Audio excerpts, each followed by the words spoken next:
Scroll through Facebook long enough today, and you might stumble across something like this: a hyper-realistic AI-generated image of Jesus Christ fused with a shrimp. It's absurd, it has no context, and yet posts exactly like this routinely pull in tens of thousands of likes, shares, and comments.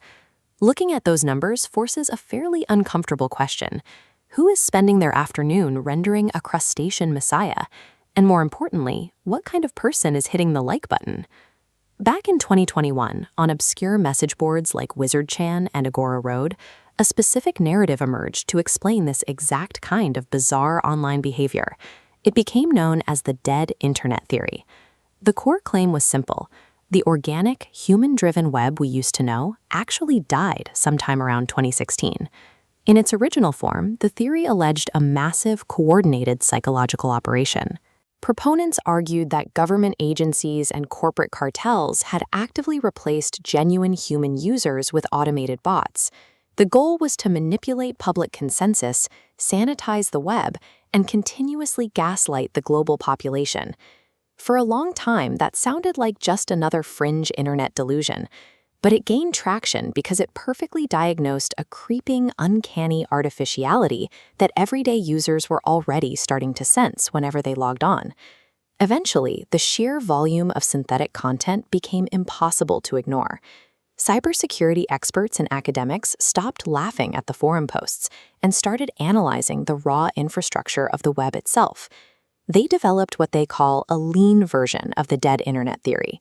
To do this, they stripped away the unprovable, paranoid elements about shadowy government agencies coordinating a global plot and focused strictly on empirical technological trends and programmatic content generation. Researchers found that the core observation of the conspiracy, that the web was becoming a wasteland of non-human activity, aligned with a new, measurable trend. There was no secret cabal pulling the strings. The displacement of human interaction is a measurable reality, driven simply by the rapid integration of machine learning and the underlying economics of commercial tech platforms. To understand how this happened, we have to look at the physical telemetry of the internet, the actual data packets moving across global networks over the last 10 years, tracked by major cybersecurity firms. This chart shows the balance of global network traffic over time, comparing human activity against automated bot traffic. In 2024, the network hit a structural tipping point. For the first time in history, automated traffic crossed the 50% threshold, officially surpassing organic human activity. And these aren't the legacy web scraping scripts or basic search engine indexers of the early 2000s. The spike is driven by agentic AI bots.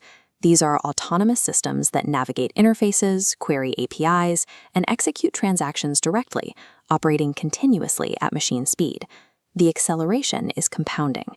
By June of 2026, data from Cloudflare confirmed that agentic AI bots were generating 57.4% of all global web requests. The physical infrastructure of the internet is now predominantly occupied by non-human entities talking to other non-human entities. The engine behind this automated surge is an economic phenomenon often called Enshittification. Platforms stopped prioritizing authentic human connection and redesigned their systems to optimize purely for engagement metrics. Which brings us back to Shrimp Jesus. That image isn't a random glitch. It's a highly optimized product. AI agents generate these absurd, hyper-realistic images, specifically because their bizarre nature exploits the algorithms designed to maximize platform virality. Once the image is posted, thousands of other automated bot accounts are programmed to like, share, and comment on it. It creates a closed bot-to-bot engagement loop. The platform registers high activity, the algorithm pushes the post wider, and the accounts extract a share of ad revenue. This extraction is happening across all media. In April 2026, the streaming service Deezer reported that 44% of all new music uploaded to its platform consisted of AI-generated tracks. These synthetic songs were paired with fraudulent bot streams to quietly siphon royalties away from real artists. Digital platforms have largely ceased to function as public squares. They are automated factories designed to commodify artificial consumption.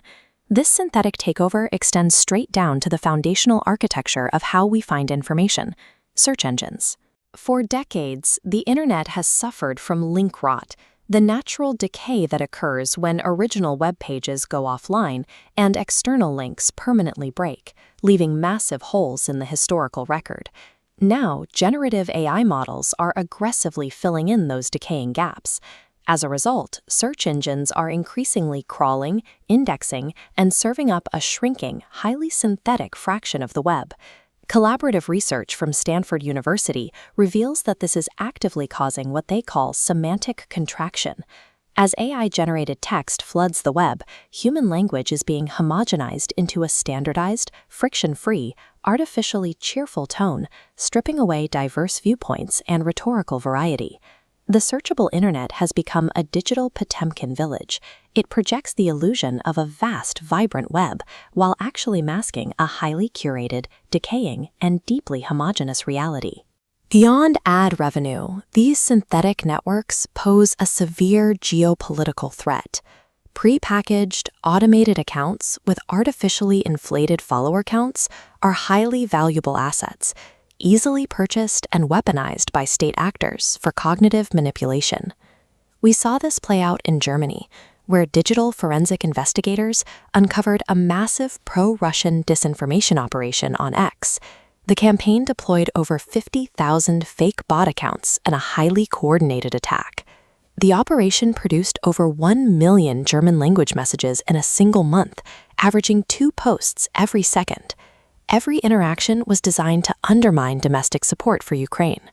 The operators used highly sophisticated link masking to cloak spoofed domains that mimicked respected news organizations. They even successfully spoofed the account of Germany's foreign minister, Annalena Baerbock, distributing fake statements regarding the war effort. When bots outnumber humans and synthetic media fills our feeds, objective trust begins to dissolve. The dead internet makes it nearly impossible to verify what, if anything, is real. So how do actual humans respond to a digital public square that has been entirely overrun by machines? They leave. Tech sociologists call it the retreat to the dark forest, or the cozy web. Genuine users are actively abandoning open, algorithmic platforms in favor of spaces where they can verify who they are talking to. We are seeing a massive migration into closed group chats, gated Discord servers, and heavily moderated private communities.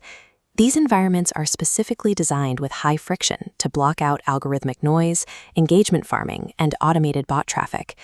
The public internet hasn't completely vanished, but the data is clear.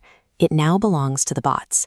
If you want to find genuine human connection today, you have to know where to look in the dark.